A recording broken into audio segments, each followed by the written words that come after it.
안녕하세요. 브레스박 박진성입니다. 전세계 식약처에서는 의료기기의 위험성에 따라서 모든 의료기기를 분류하는데 이것을 Medical Device Classification이라고 합니다. 미국은 3단계, 우리나라는 4단계로 나누고 있습니다.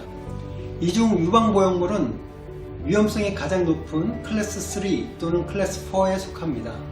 보고된 부작용도 많고 또 평생 지속되지도 않기 때문일 것입니다. 그럼에도 전 세계적으로 가장 많이 사용되는 인공보형물이 유방보형물이기도 합니다. 그렇다면 가슴 성형 후 재수술을 하게 되는 가장 많은 이유는 무엇일까요? 구형구축?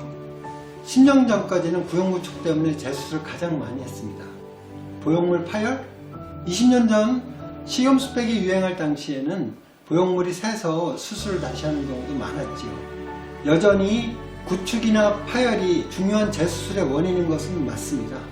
그러나 수술 방법과 보형물의 발달로 최근 부작용이 재수술의 원인이 되는 경우는 상대적으로 많이 줄어들고 있습니다. 대신에 크기에 대한 불만족으로 재수술을 하는 것이 하나의 중요한 이유가 되고 있습니다. 상담할 때 어느 정도 크기를 원하셔요? 여쭤보면 대부분 자연스러운 크기를 원합니다 라고 대답합니다. 그러나 자연스러운 기준이 어떤 분은 A컵을 생각하며 또 어떤 분은 D컵을 생각하며 자연스러운 크기를 말씀하십니다.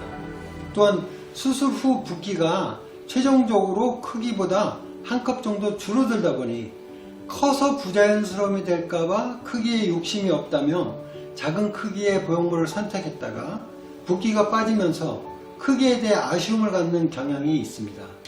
가슴 성형을 열심히 하는 전 세계 의사들에게 잘 알려진 존 테벳이라는 성형외과 의사가 있습니다.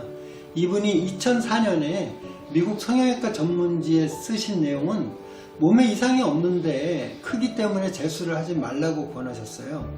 당시 미국에선 크기 문제로 재수술하는 사람들이 많았었습니다. 우리나라도 20년 전에는 다들 큰 가슴을 그렇게 선호하지 않다 보니까 크기 문제로 재수술하는 경우는 상대적으로 적었습니다. 그러나 요즘 우리나라에서도 수술이 개선되어 부작용에 의한 재수술은 많이 줄고 크기에 대한 불만이 재수술을 결정하는 중요한 요인이 되고 있습니다. 제가 여러분께 드리고 싶은 말씀은 크기에 관한 한 조금 관대하게 바라보시라는 것입니다. 10cc, 20cc 더 크게, 더 작게 이런 작은 차이로 희비가 바뀐다면 크기 면에서 만족하기가 어렵습니다. 살면서 체중이 늘거나 줄면 가슴 크기도 변화가 생기고 또 크기에 대해 나의 생각도 시간에 따라 변해갈 수 있기 때문입니다. 재수술을 원하시는 분들의 또 하나의 중요한 이유는 좌우 비대칭인 것 같아요. 수술 전에는 전체를 이렇게 보는 시야가 있다면 수술 후에는 부분 유두서부터 밑선까지 거리, 위에서부터 유두까지 거리 이런 거를 따로 끊어서 이렇게 비교하다 보니까 좌우 다른 부분이 자꾸 눈에 거슬리고 또 눈에 거슬리니까 더 집중하게 되고 그래서 스트레스를 받아서 결국은 재수술을 생각하게 되는 경우가 많습니다. 성형외과 의사들이 흔히 하는 이야기 중에 유방과 같이 좌우 두 개가 있는 기관은 마치 자매 같은 느낌인데 환자분들은 모두 쌍둥이만 바란다고 합니다.